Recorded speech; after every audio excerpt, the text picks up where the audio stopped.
Chinese netizens were shocked by news on Weibo claiming Mongolians were selling their horses to learn Korean.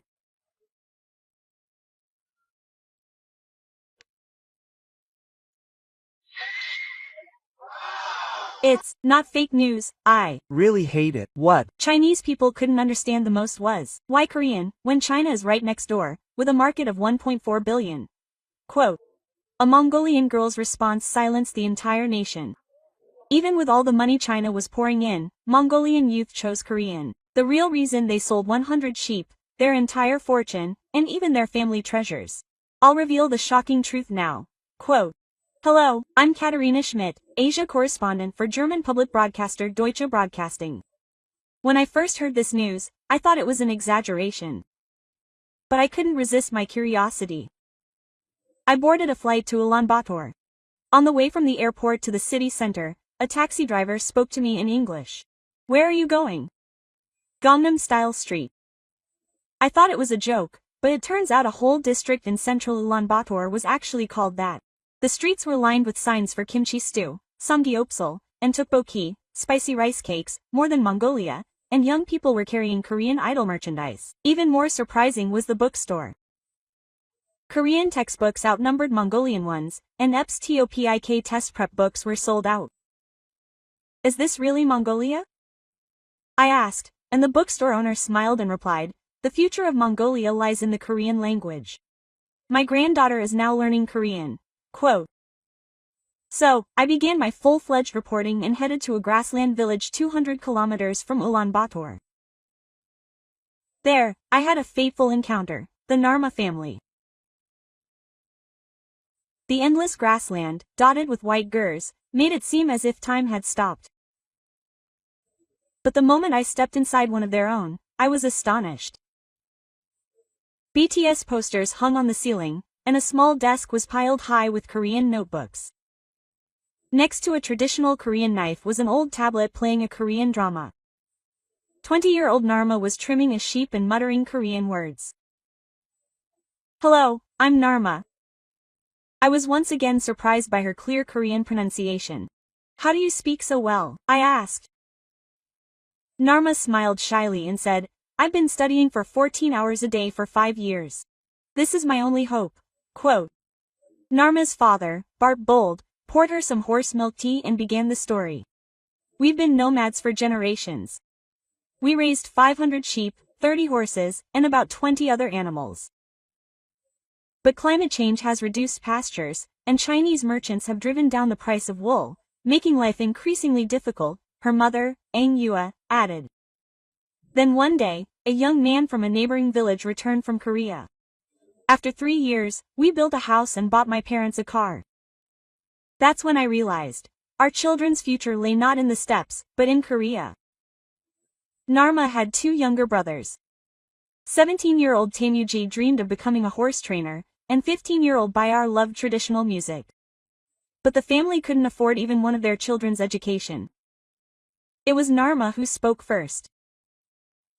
Her father looked proudly at his daughter and said, Father, I will learn Korean to save our family. I will take responsibility for my younger siblings' future too. Quote, but Korean education was a luxury in Mongolia. A month's tuition at a Korean language school in Ulaanbaatar was half the average Mongolian's monthly salary. A set of textbooks cost the same as 20 sheep, and the EPS TOPIK exam fee was the price of a horse. We simply couldn't afford it. Her mother opened her eyes and said, but Narma never gave up. She woke up at dawn every day to tend the sheep and taught herself Korean through free online lectures during the day. At night, she practiced Hangul by candlelight. Narma first became interested in Korea when she was 15. During a school field trip to the Ulaanbaatar National Museum, she saw a special exhibition that explored the exchanges between the Mongol Empire and Goguryeo. It was fascinating to learn that Mongolia and Korea had long been connected. It felt like fate. After that, Narma started watching Korean dramas and listening to K-pop, becoming engrossed in learning Korean. At first, it was just curiosity. But then she heard that Korean companies were expanding into Mongolia and that speaking Korean would help her find a job. That's when she began to seriously consider it. However, self-study had its limits. Her pronunciation wasn't perfect, and she couldn't learn grammar properly. To pass the EPS exam, she needed systematic training. Then, one day, a fateful moment arrived. That day was Sagan Sar, Mongolia's biggest holiday. Sagan Sar. As the whole family gathered, grandfather Gon Boldut suddenly stood up and said, "Nar mama, can you really save our family in Korean?" Nar mama answered with a trembling voice, "Yes, grandfather. Trust me." Quote. The 70-year-old man was silent for a moment before making a shocking declaration. "I will sell my stallion, Alton, whom I have been riding for 50 years. I will use the money to pay for my tuition." Quote. The whole family held their breath. Alton wasn't just any horse. He was grandfather's pride and the symbol of his family. He had won 3 races, and his pedigree alone made him incredibly valuable. "Father, that can't be happening," Narmama's father shouted. "Alton is our family's history. How can you sell it?" Quote. But grandfather was firm.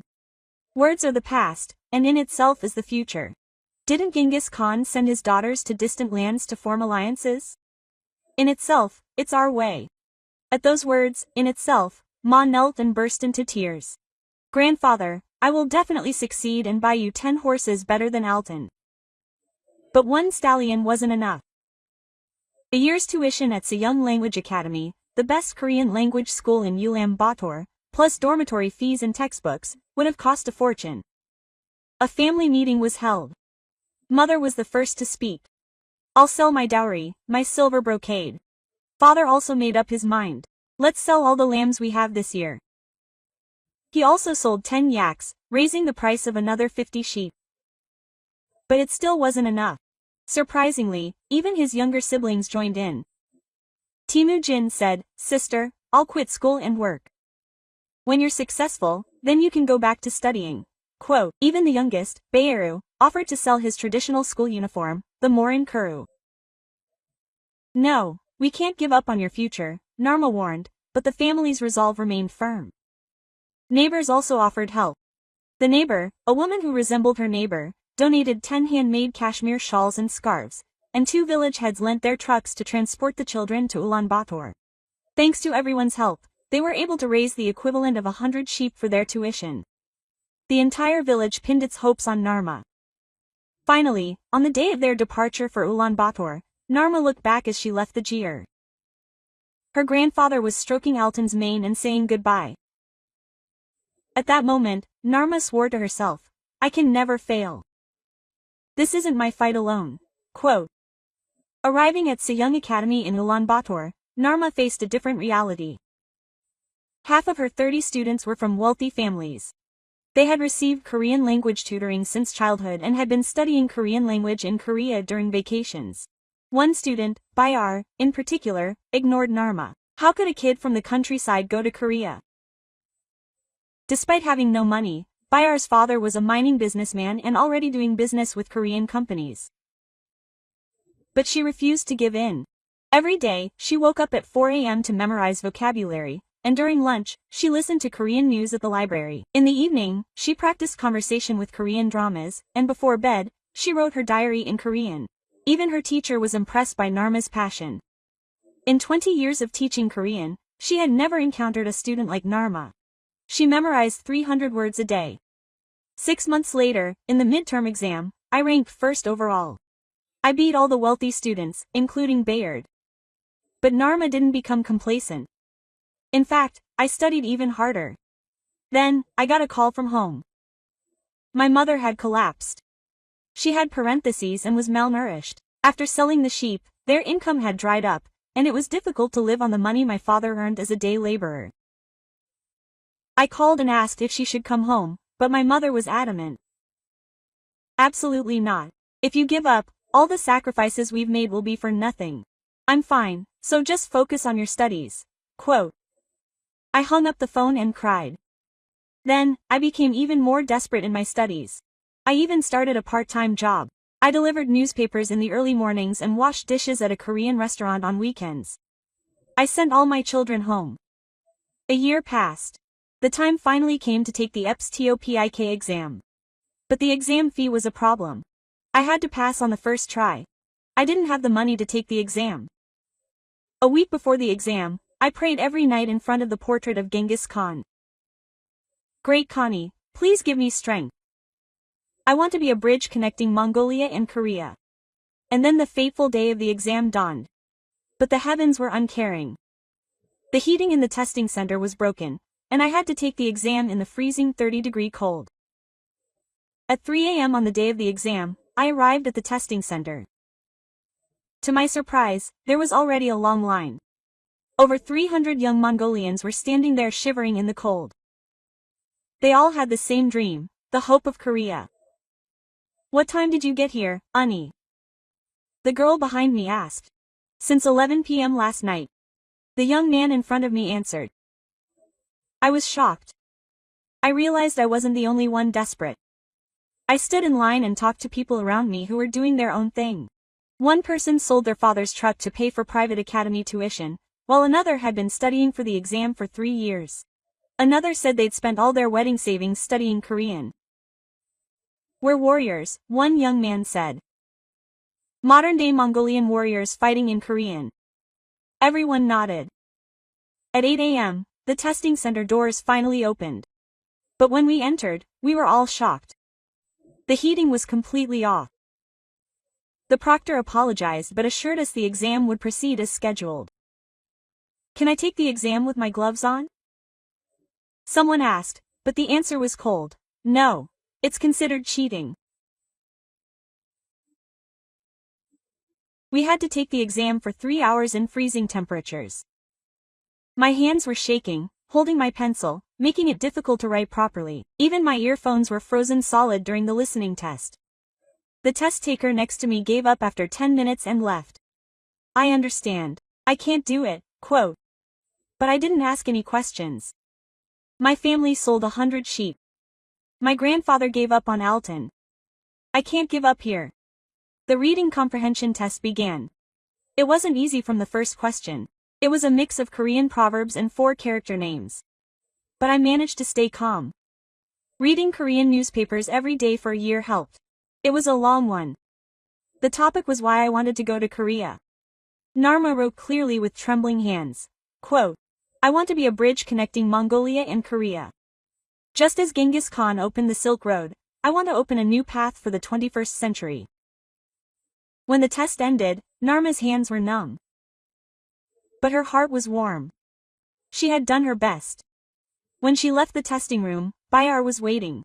There's no way a country bumpkin like you could get in. I already have an uncle working at a Korean company. But I didn't answer, because I knew the results would tell the whole story. A month later, on the day the results were announced, I was sitting at my computer. The internet was slow, so the page wouldn't load properly. Then I got a call. It was my academy teacher. She congratulated me. You're second in all of Mongolia. I couldn't believe it. Really? Me? Then you got 247 points. That's almost perfect. Just 1 point behind first place. I burst into tears. Then I immediately called home. Mom, Dad, I did it. I could hear my whole family crying over the phone. News spread quickly. The villagers held a celebration party, and it was even in the local newspaper. The headline was Daughter of the Prairie, Spreading Wings in Korean. Even at the academy, I became a hero. Juniors came to her for advice, and teachers were proud. Even Bayar came to apologize. I was wrong. You're truly amazing. But this was only the beginning. Now she really had to go to Korea. She had to get a company assignment, prepare a visa, and prepare for departure. Narma was assigned to an electronic components factory in Ansan, Gyeonggi Province. The salary was unimaginable in Mongolia. With this money, she could pay off all her family's debts within 6 months. Narma was filled with hope. A week before her departure, her grandfather called her. Quote, Child, you'll face many hardships in Korea. You might be lonely and discriminated against. But remember, you are a descendant of Genghis Khan, a daughter of the steppes. Don't lose that pride. Her grandfather handed her a small pouch. It had a piece of his wife's mane in it. It was a talisman. Alton will protect you. Finally, on the day of departure, the entire village was at the airport. Narma's mother hugged her tightly and said, "Your health is the most important. It's okay to take your time earning money." Her siblings were also in tears. "Sister, we'll do it soon too. We'll learn Korean diligently." As she boarded the plane, she thought, this is where it really begins. I'm taking my family, my village, and the hope of Mongolia with me. The flight lasted 3 hours and 30 minutes. Narma couldn't close her eyes for even a moment. The sunlight peeking through the clouds felt like a door to a new world. And then, finally, the announcement came. Soon, they arrived at Incheon International Airport. Narma's heart began to beat faster. The Korean party she dreamed of was right before her eyes.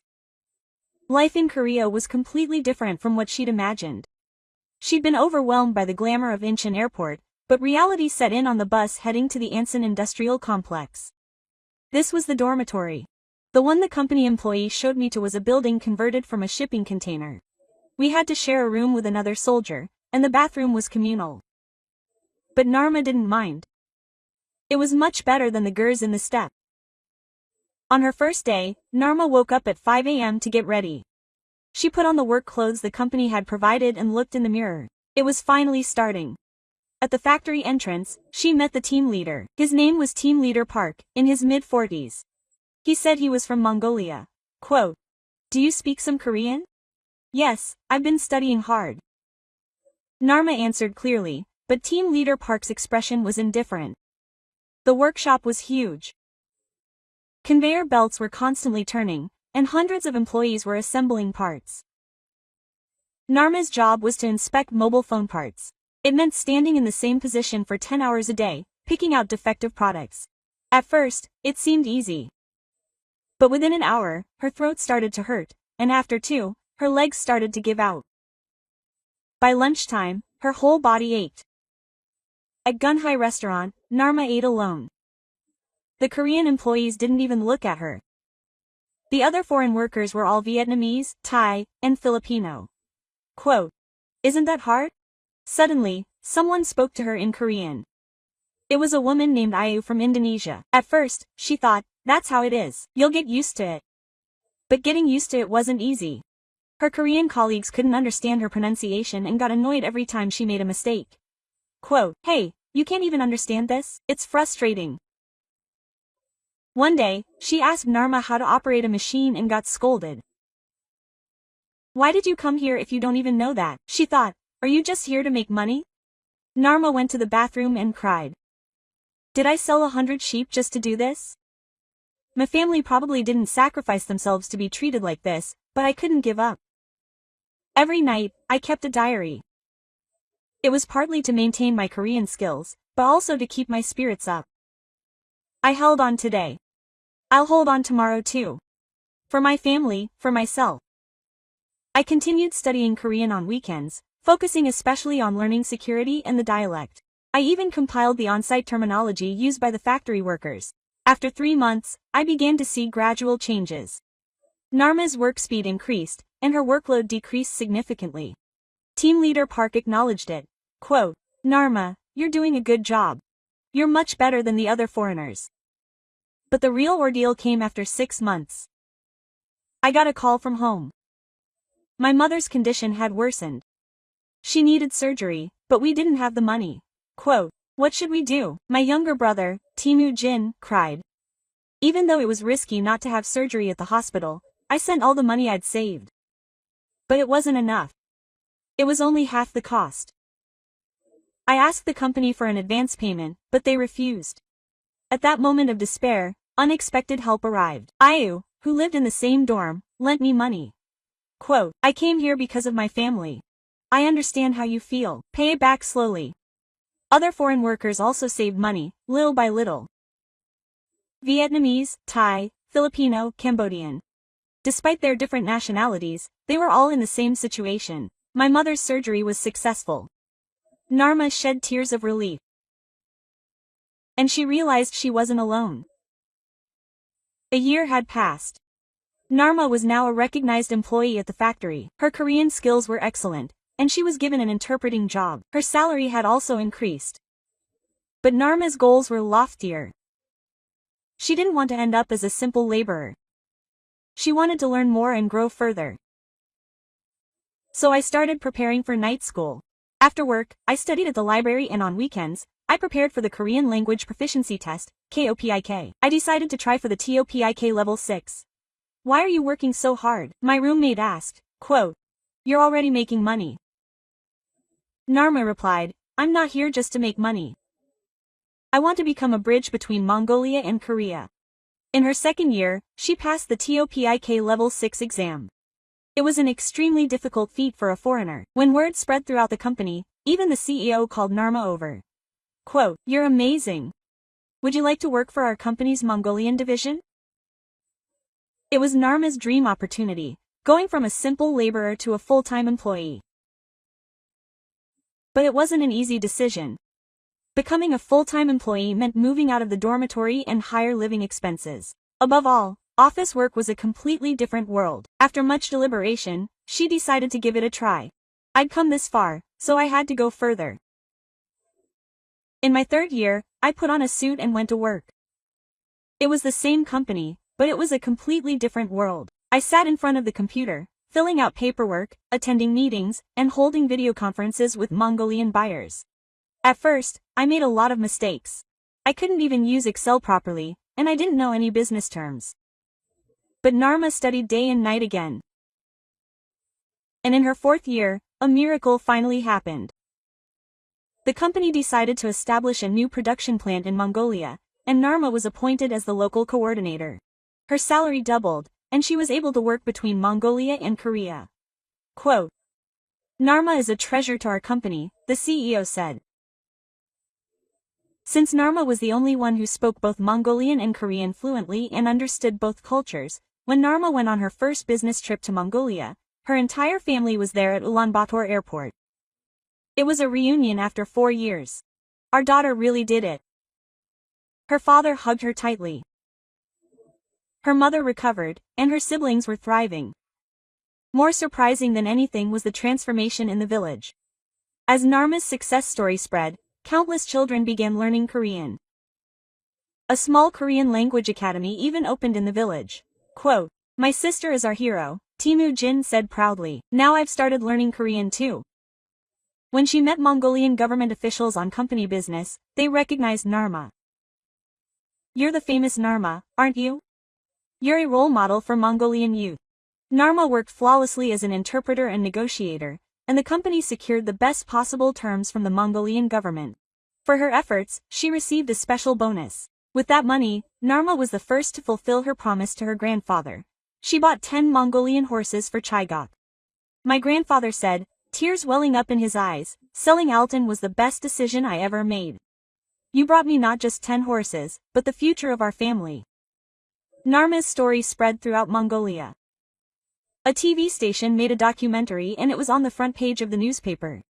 The headline was, The Girl Who Sold 100 Horses, Mongolia and Korea. It became a hot topic in Korea too. A Korean TV station came to cover the story, and Narma said, Korea is a land of opportunity for me. But more importantly, it was the hearts of the people. At first, it felt cold, but as time passed, I learned their sincerity. In her 5th year, Narma received an even bigger opportunity.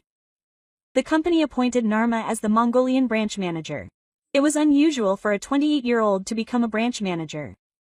Narma is not just an employee, she is the future of our company. The chairman gave me my letter of appointment and said, Narma returned to Mongolia and opened an office. I hired 50 employees, half of whom were young Mongolians who could speak Korean. To them, Narma was a symbol of hope. I want to be like Narma, too, one new employee said.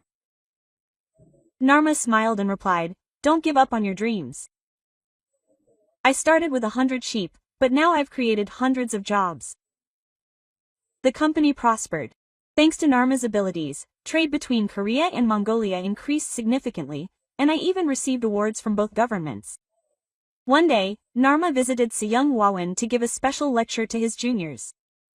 When he entered the lecture hall, over 100 students greeted him with applause. Quote, Senior, how did you become so successful? One student asked.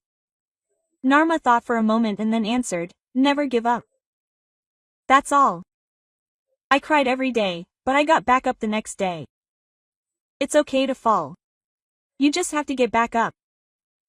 After the special lecture, I met my old friend, Bayar. He had inherited his father's company and was running a business. Quote, "Let's work together," Bayar suggested. "If my skills and my capital combine, we can achieve incredible things." The two joined hands. All past grudges were gone, and they were now colleagues. I've become Mongolia's leading expert on Korea. I served as an interpreter for the president's plan and even participated in the FTA negotiations between the two countries. And then, the most rewarding thing happened. My younger brother, Temujin, was accepted to a Korean university. I paid for his tuition, and Temujin went to Seoul to study. It was all thanks to my older sister. She paved the way for me. Quote, Temujin was grateful. But Narma's journey didn't end there. Because I had a bigger dream. Let's go back in time a little, to the moment when Narma first arrived in Korea. When I first stepped foot into Incheon Airport, I felt suffocated. The huge glass ceiling, the moving walkway, the countless foreigners. It was all overwhelming. Where should I go? I searched for directions twice. I could read Korean, but the airport was so confusing. Are you from Mongolia? Someone suddenly spoke to me in Korean. It was an airport volunteer. Can I help you? Narma breathed a sigh of relief. Yes, we need to go to Ansan. The volunteer kindly guided me to the bus terminal. It must be hard, but you're so brave. My son also works abroad, so it feels like someone else's business. Those warm words were a great comfort to Narma. Not all Koreans are cold. I was surprised to see the scenery outside the window of the bus to Ansan. Tall buildings, well-maintained roads, speeding cars. It was a completely different world from Mongolia. But when I arrived at the Ansan industrial complex, the scenery changed. Gray factory buildings, crisp air, weary-looking workers. It was a stark contrast to the glamorous Seoul. Unpacking in my dorm room, I felt a small shock. My 3 roommates were all from different countries. Vietnamese, Cambodian, Uzbekistani. Do you speak Korean? Lin from Vietnam asked. Yes, a little strange. When Naram Ma answered, everyone was surprised. Wow, that's great. We're having a hard time not knowing Korean, Sophia from Cambodia sighed. That night, Naram lay in bed and stared at the ceiling. I miss my cat.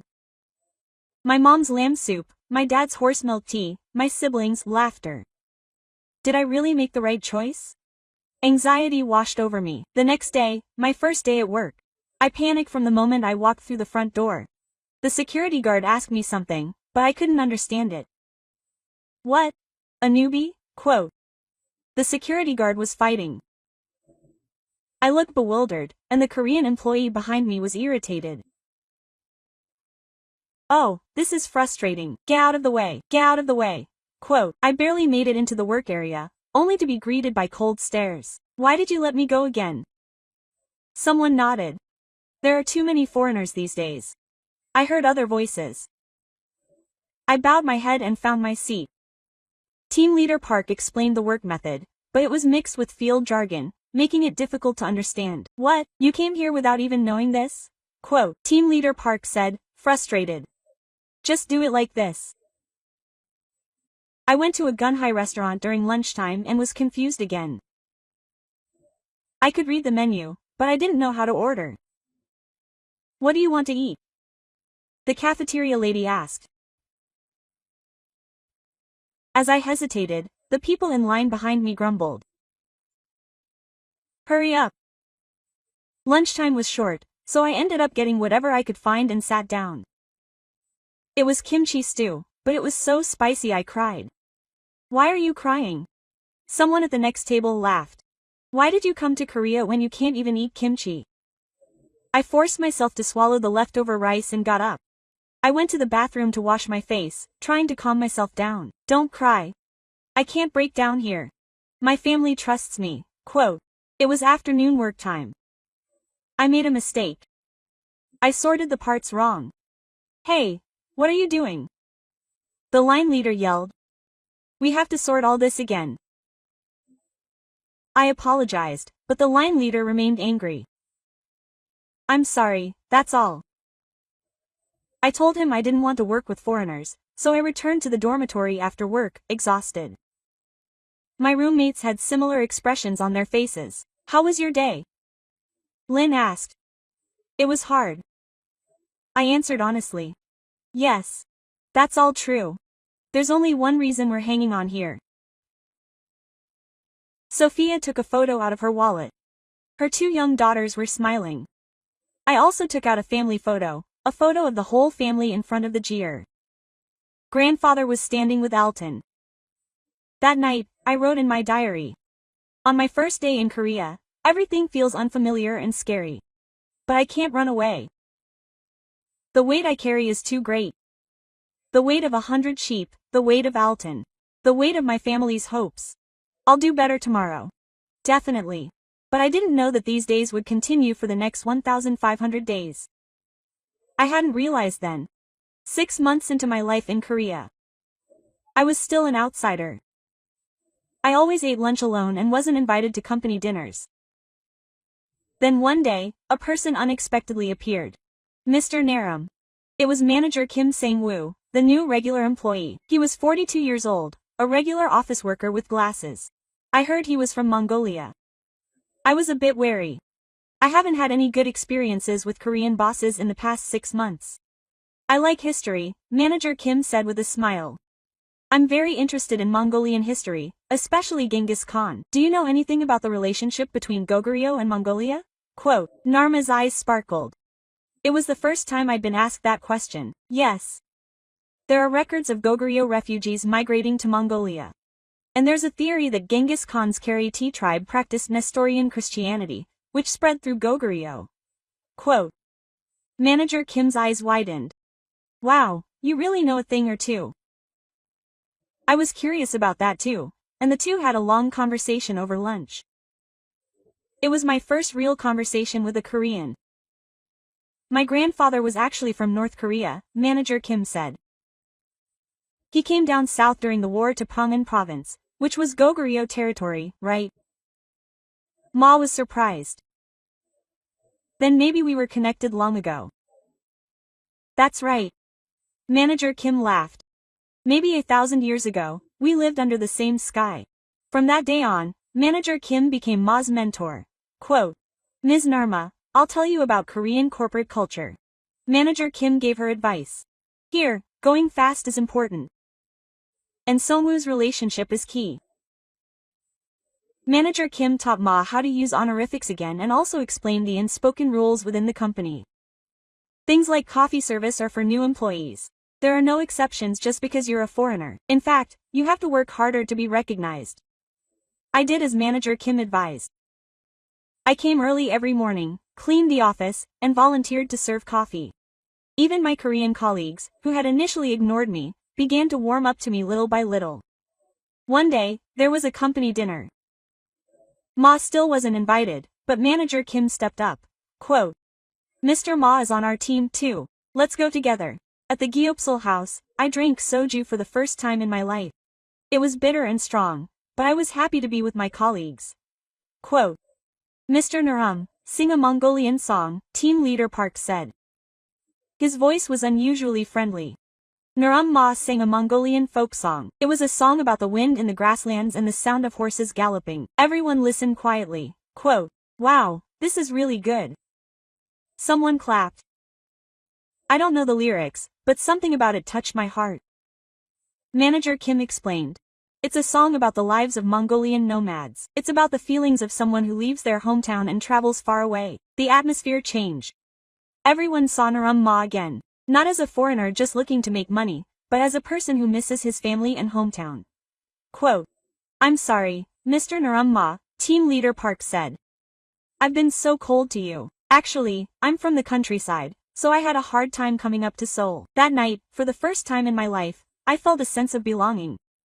My relationship with manager Kim continued. On weekends, we went to the museum together to study Korean history, and sometimes we had dinner with manager Kim's family. Quote, Dad, is your sister from Mongolia? Manager Kim's daughter, Sujin, asked. Yes, she came all alone from a faraway country. Wow, that's amazing, sister. Teach her Mongolian. I taught my child some basic Mongolian, and Sujin quickly followed along. I guess our Sujin has a talent for languages. Manager Kim's wife laughed, quote, thanks to Mr. Ma, our family's world has expanded. One day, Manager Kim said earnestly, Mr. Ma, why don't you try attending night school? You'll have better opportunities if you study business administration or international trade. But Ma hesitated because of the money. There's a scholarship program. There's a special admissions program for foreign workers, so I'll look into it for you. With Manager Kim's help, I prepared my own documents and applied to Anson University's night school for business administration. Manager Kim accompanied me on the interview day.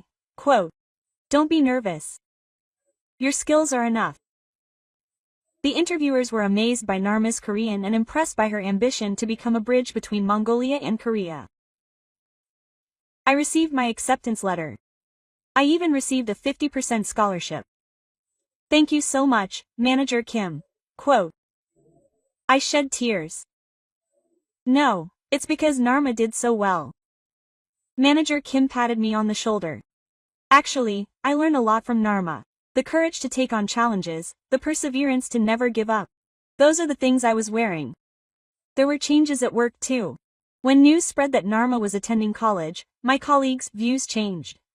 Quote, Mr. Narma, you're truly amazing. Working during the day and studying at night. It seems like they work much harder than us. It's embarrassing. Narma Ma was no longer an outcast. It was a miracle created by the warmth of one person, Manager Kim. And Manager Kim gave Narma his final advice. Quote, Ms. Narma, remember. To succeed in Korea, skills are important, but relationships with people are even more important. Sincerity always gets through. Narma became even busier after starting college. She worked in a factory during the day and took classes from 6 to 10 p.m. She had to do assignments and prepare for exams until dawn.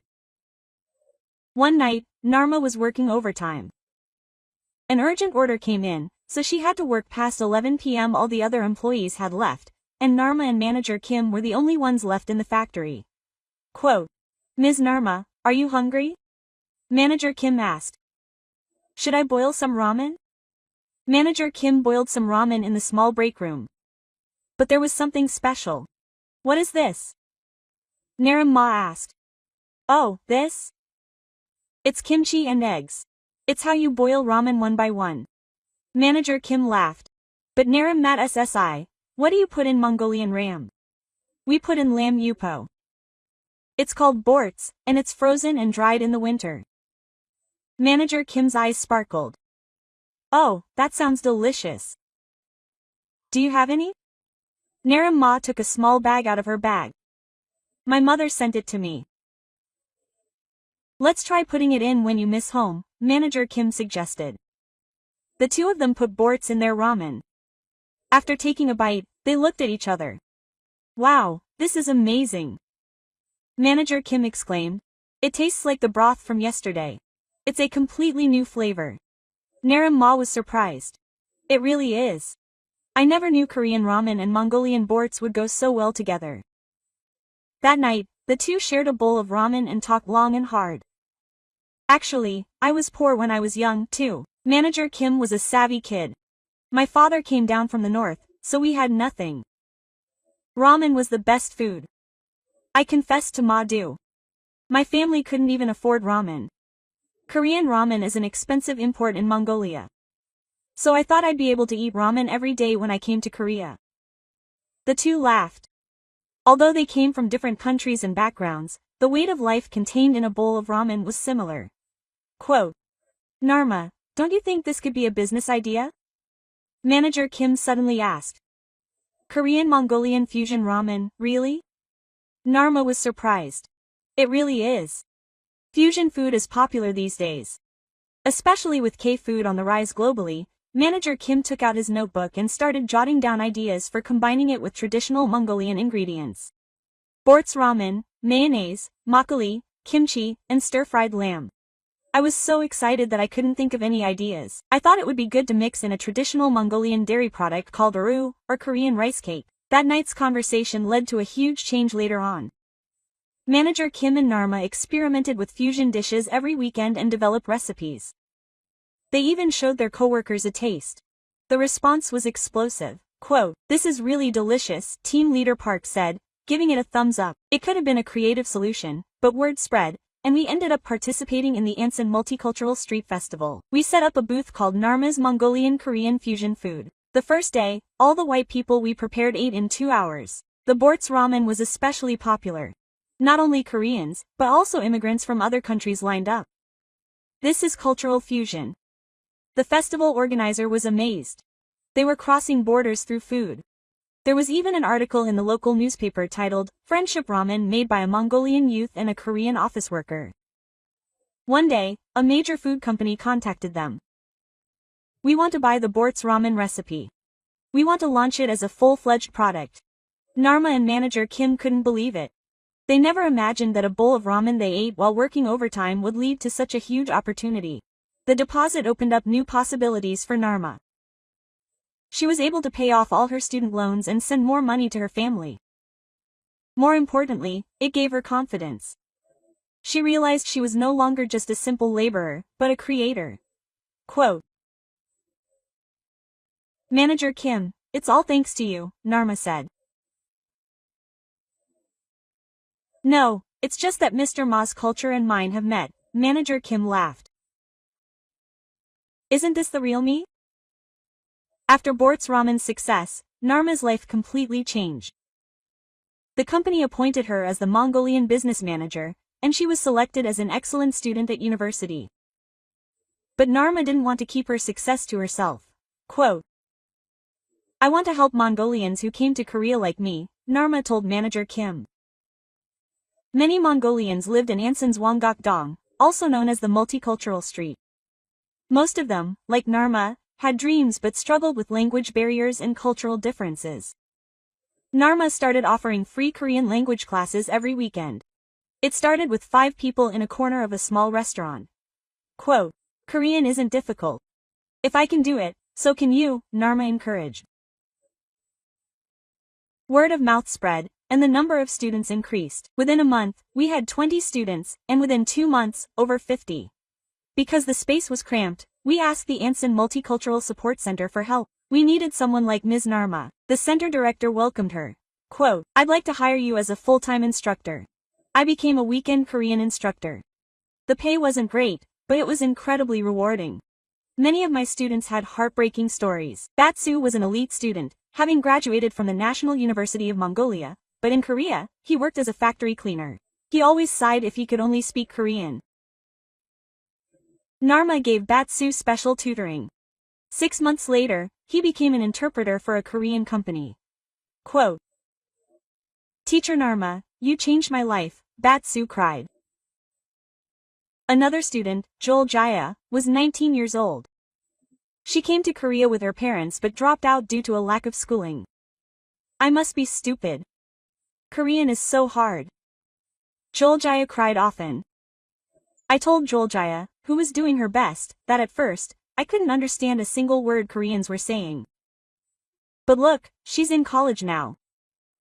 Joel Jaya, through sheer effort, prepared for the GED exam and was eventually accepted into college. As these success stories became known, Narma's Korean language class came to be called the Hope Classroom. One day, an MBC documentary team came to visit. They said they wanted to make Narma's story into a documentary, a story about a young man forgetting Korea and Mongolia. Narma hesitated. Quote, "I'm not special."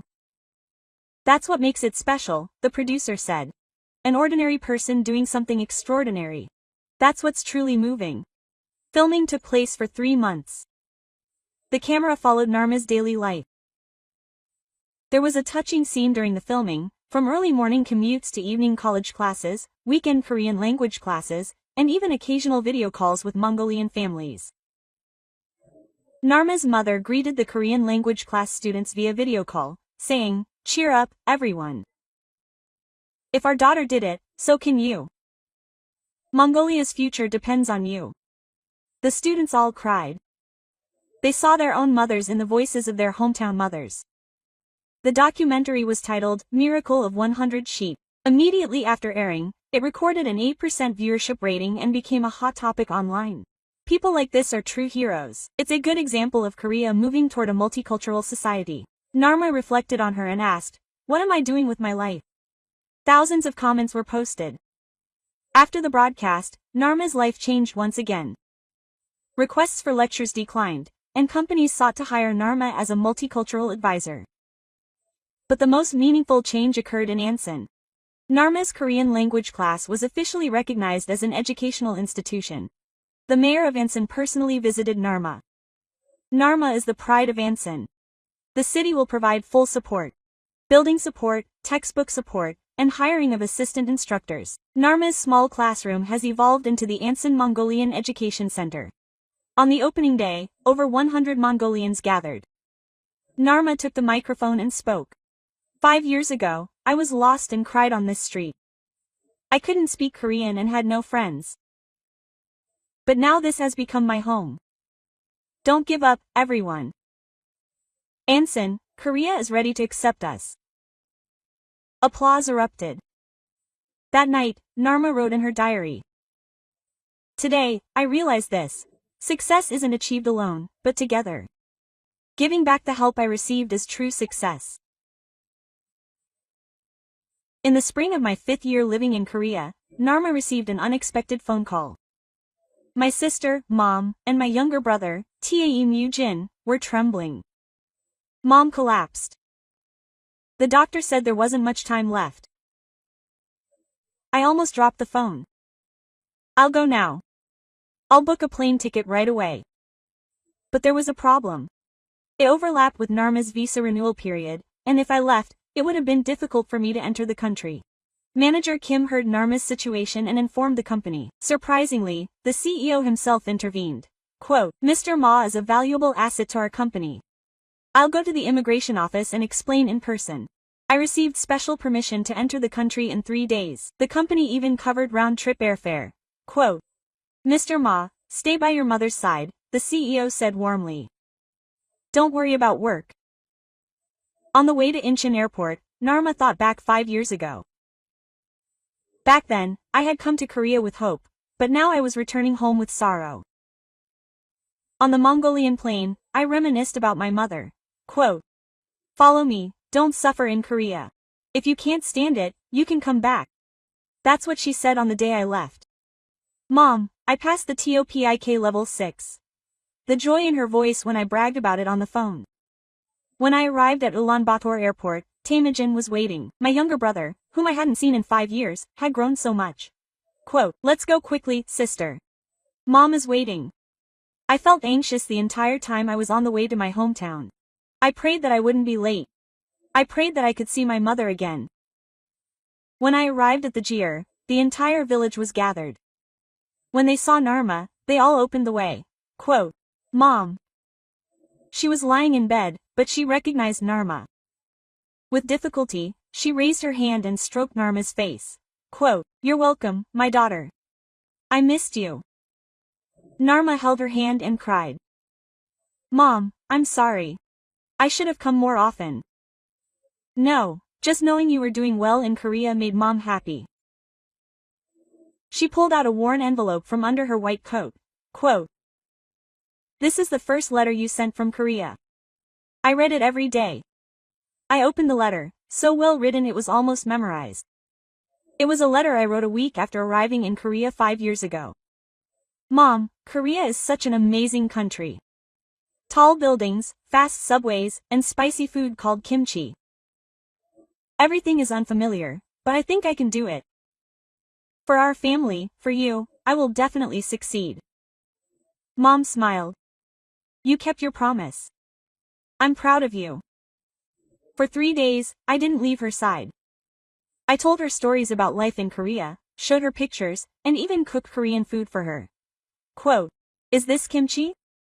Mom tasted it and laughed. "I can't believe you live on such spicy food." The villagers even came to visit. Everyone treated Narma like a hero. Thanks to Narma, our son started learning Korean too. Quote, Narmama paved the way, mother said proudly.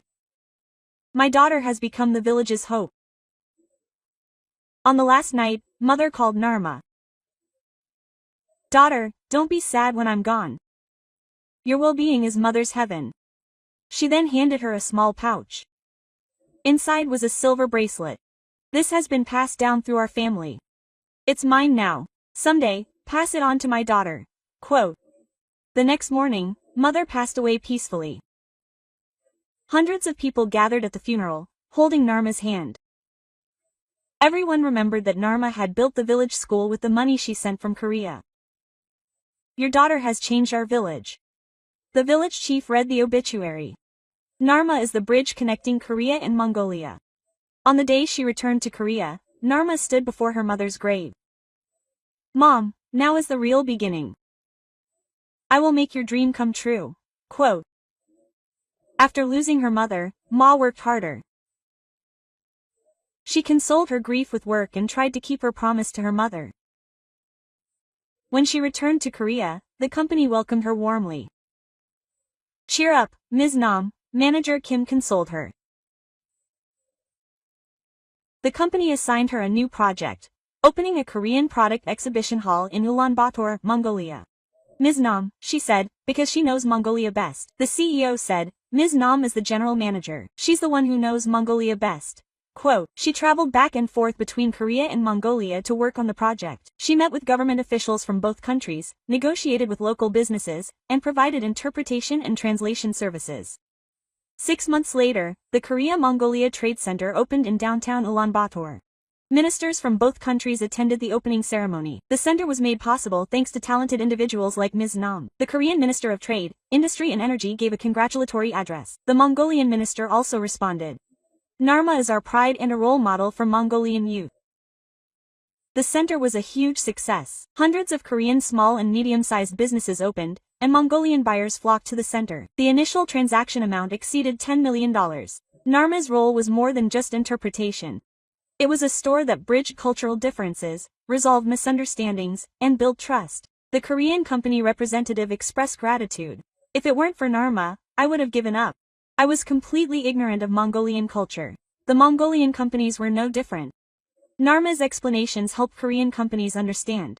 In recognition of her achievements, Narma received a commendation from the President of Korea. It was an extremely rare event for a foreign worker to be replaced. At the awards ceremony, she shared her thoughts. I started with 100 sheep and a horse. But Korea gave me a chance, and now I'm working to connect our two countries. I believe this is true coexistence. Quote. The media called Narma a private diplomat. Around that time, a bigger opportunity presented itself. The South Korean conglomerate S Group was recruiting her as general manager of its Mongolian operations. The salary would be 3 times what she'd earn now, and she'd also receive stock options, the HR manager offered. I agonized over the decision. While the money was important, I was hesitant to leave the company and manager Kim, who had helped me along the way. Manager Kim spoke first, saying, Mr. Narma, go. It's time for a bigger stage. Quote. Even the current CEO encouraged me. It was an honor for our company. Now, go on to bigger things. Quote. Narma transferred to S Group. I was given executive-level treatment and was assigned to lead a team of 20. My first project was the construction of Mongolia's largest solar power plant. It was a major undertaking involving the Mongolian government, the Korean government, and international financial institutions. I was the perfect coordinator. He resolved the land compensation issue for Mongolian nomads, persuaded environmental groups, and secured government approval. Narma is a genius. The project manager was impressed. He understood both sides of the issue, so he resolved the issue quickly. 2 years later, the power plant was completed. He received a commendation for his contributions at a ceremony attended by the Mongolian president. This power plant is a symbol of Mongolia-Korea cooperation, the president said. And Narma was at the center of it all. Seeing Narma's success, his younger brother Temujin also decided to study in Korea. Narma supported his tuition, and Temujin entered Seoul National University's Department of Business Administration. I'm following in my sister's footsteps, Temujin said. I want to be a bridge between the two countries, like my sister. The youngest, Baeru, also devoted himself to studying Korean. I'll be going soon too. The 3 of us will become the main players in this relationship. Quote. One day, Narma was asked to speak at the UN Asian Youth Forum. The topic was, From Two-Week Laborer to Global Leader. Narma stood before an audience of hundreds and spoke. She said, "I was a girl herding sheep on the Mongolian steppe. But learning Korean opened up my world. Language is not just a tool for communication. It's a bridge that connects and understands each other." What do you think of the story of Narma, who started with 100 sheep and a stallion and became a bridge between two countries? It was a moving journey that showed how one person's challenge can change the lives of tens of thousands, and how language can change destiny. Do you know someone who is taking on this challenge? Please send them your support. And if you enjoyed this story, please like and subscribe. In particular, please share this story to spread awareness of stories connecting Korea and the world. I'll be back with another touching story next time. It's been Korea wonderful so far. Thank you.